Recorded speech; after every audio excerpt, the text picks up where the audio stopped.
Hello friends, I am Chevee. Welcome to my shed. How are you today? How's life where you are? How's things in your world? I hope everything is good and great and wonderful wherever you are. I hope everything is safe. We had some pretty amazing thunderstorms here recently, and I know there's hurricanes getting ready to tear up the Gulf area, so I hope you're safe. The title of this video, Do I Miss My Medication, is not necessarily hyperbole. Spoiler alert, I do not miss it. But I have noticed some parts of my personality that have been bubbling up lately, which are parts of me that I didn't like. And it seems like the medication got rid of them. But as I walked down here, literally I got up from the couch thinking, I'm going to go talk about medication because we haven't talked about it in a while. And as I walked down here thinking, I think I'm becoming my old self, I realize that's not what's happening. So let's go through it.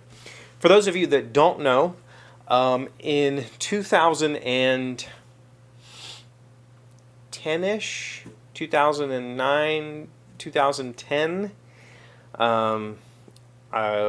my ex and I went through a really rough patch.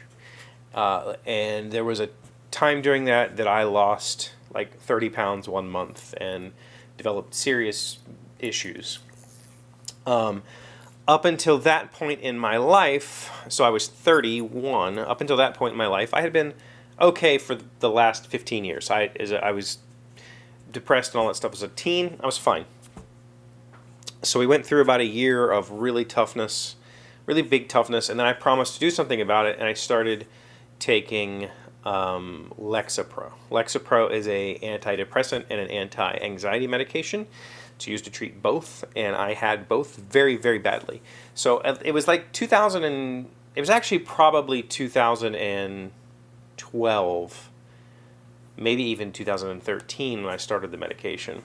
And I was on it for 4 or 5 years-ish. Honestly, it's kind of all lost to the ether. I didn't have a daily diary then, but I do now. I was on it for a long time. It flattened me out. It made me a more present person. I've told people before, but that medication, as with any SSRI, it is supposed to take weeks, maybe even months before it's effective. For me, it was literally overnight. I took the medication and my anxiety was gone, just vanished. It was magic, right? And I accepted it. I knew the risks. I knew the mental risks. I knew the physical risks. There's sexual side effects. There's mental side effects. I knew all of that. I took it anyway. And I took it for like 5 years. So she and the girls moved out in 2017. And that next 6 months were really bad, and I leaned on that medication a lot. But the following year, things got pretty good. I started to really discover that maybe I've been holding myself back mentally with this medication. So I stopped taking it in the fall of 2018.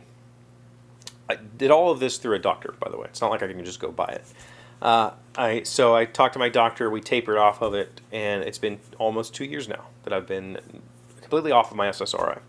And for a while there, I was doing regular updates. And I was talking about how it was making me feel, how I was tired, or how I was mentally exhausted at the end of the day. But it kind of cleared itself up. And my life has been pretty great. I have an amazing girlfriend. My kids love me. They come over. We see each other. My life has made a whole lot of changes. The house is clean and presentable, and I have friends over. I have friends over regularly, and we play games. Life has started to kind of come back. One of the things I was hoping to recover when I stopped taking the medication was my creativity. If you knew me in 2012 to 2015 or so, I was extremely prolific in game design and graphic design. I was teaching myself graphic design. I was doing game design. I was designing games literally like a game a day. I was just cracking out game designs, trying things, messing, getting some publishing some myself. I went through this whole super creative process, and then the Lexapro took that, just gone. I had no creativity. It was like it just dried up that well. And so part of the reason that I wanted it back was my life had started to iron itself out. I have a stable, steady job. I'm comfortable now. I can afford my bills. Life was starting to look a little bit more presentable. Not meaning that I was thinking anything crazy, just meaning that I was no longer, there was that anxiety that was constantly eating away at me. Those reasons were gone. The money problems slowly went away. They weren't gone, but I was able to iron those out over 6 to 10 months and make all the bills make sense. The house being a complete disaster, I worked on that and got it to the point where I can walk in the house and not feel overwhelmed by the clutter and the dirt. Everything got a lot better, and I decided I wanted to try to stop the medication because I wanted my creativity back. It's never come back. I've never gotten it back. Not like I had it. And I think what I've learned in that time is that really what I probably had was manic episodes where I was just really high for a while and thinking that everything I was doing was awesome. And I had a really high self-esteem because of it. And that manic episode lasted for like a couple of years. Instead of, a normal bipolar wave, I was just on this high. And the Lexapro stole that, and I've never gotten it back.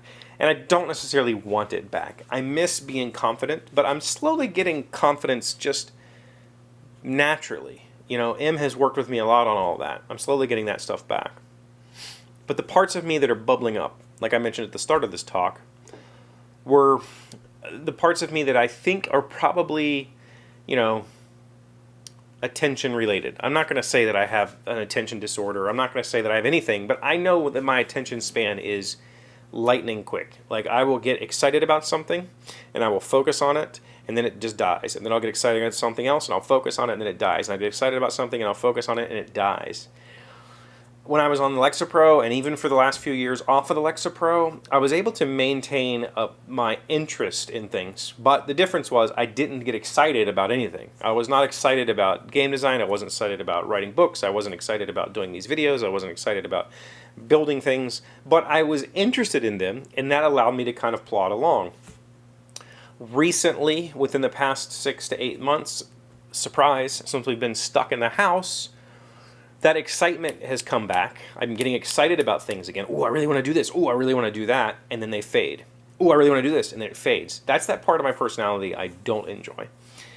But I think what I've discovered as I walked down the steps, literally just like the 30 seconds it took me to get down here, is that it's not necessarily that's my personality. It's that I'm allowing it to happen. I'm feeding it because I am at home and because I have all the distractions in the world to keep me interested. So if I'm watching a show and it bores me, I can just go do something else because I have all of that available to me. And part of the reason I'm having this thought process is because I've been reading a book. And I'm not going to tell you about the book right now. I might tell you about it in the future. I don't know. But I'm reading a book and a novel. And this is something I used to do a lot of. I read a lot of books my whole life. But this is the first novel I have read since lockdown. I've had no attention for it, no desire to read. And I think the reason is because there were so many other distractions. There were so many other projects. There were so many other worthwhile ways to spend my time that I just didn't want to sit and read. Now that it's been 6 months of sitting here, I work and then I do nothing and then I go to sleep. And then I work and then it's not true that I do nothing. I've been building things and working on the house and girls' rooms and game design and graphic design. I still do all that stuff, making videos. But it's the first time I've sat and read and enjoyed it. And what I have discovered is when I was on the medication, I could read forever. Like I could sit with a book and I could read and the whole world would vanish and I would fall into this book. Without it, I open the book and I have to actively read, meaning that every little disturbance around me pulls me out of the book. Even though this book that I'm reading, I love it. It's amazing. I'm really into it. It's a part 2 of a series, and I've been really following it. I've been really following a lot of the characters, and I feel really emotionally attached to a bunch of them, and I feel really emotionally attached to the events that are happening in the world around them. But even with that excitement for the content, I'm still distractible. I think that's the part of my personality that I don't enjoy. I don't like being easily distractible. When M came into my life, I remember saying things like, I'm able to focus on her. And that was exciting. Like, I hadn't been able to focus on another person in a very, very long time. And she's still that foundation. When it's time for us, I can focus on that, and I can really do that. But everything else, yeah, my kids, when they're here, I can focus on them. I can block the rest out. Other than those 3 people, everything else, from the making to the YouTube to the watching a movie or reading a book, I'm so easily distractible that it causes me to give everything I can while I can before I lose interest, before the distraction fades. That is the thing I need to figure out. And I want to do it without medication, because I don't want to. I want to be me. Being me is, you know,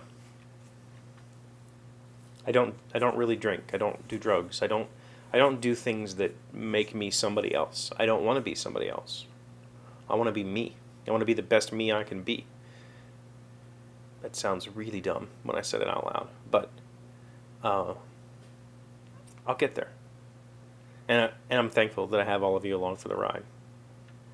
So I don't know what the answer is. I don't really have one. I just know that it's been 2 years since I stopped taking the medication, and I'm still very happy. And I'm still very much working on myself, because I think there's still a lot of headroom to go.